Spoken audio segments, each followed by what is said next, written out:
I think it's very interesting that rather than allowing a person to have a fighting chance by arming themselves if they choose, not by force, there are people that are suggesting that being completely defenseless in a terrible situation is somehow a better option. Much of that opinion is based on distrust and fear, which are feelings. And I think the biggest hurdle that pro-self-defense supporters have to overcome is helping anti-self-defense supporters understand that their feelings don't really matter when it comes to the natural right of self-defense.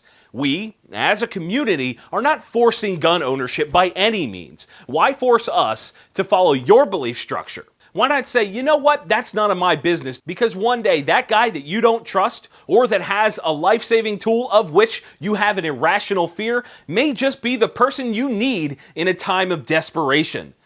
I'm responsible for my actions as a pro-self-defense supporter and fully expect every gun owner in the country to also be responsible for every round that may leave their gun. It's only fair.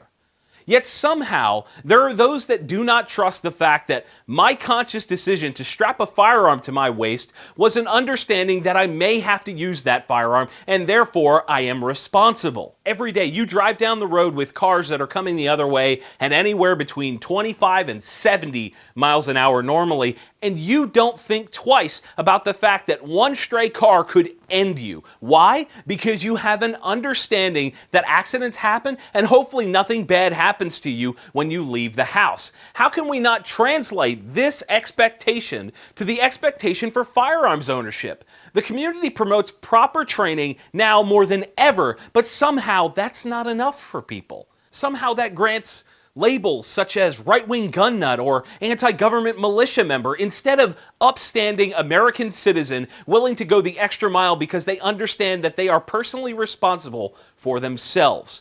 The unwillingness to accept personal responsibility is atrocious and deplorable. The desire to force me to disarm because of your lack of understanding of a defensive tool is shameful. I am an upstanding, law-abiding American citizen, and I should not be punished for the acts of a murderer or a terrorist. All that I ask is that we take the time to understand the reality of the situation and prepare as we see fit, not as others see fit.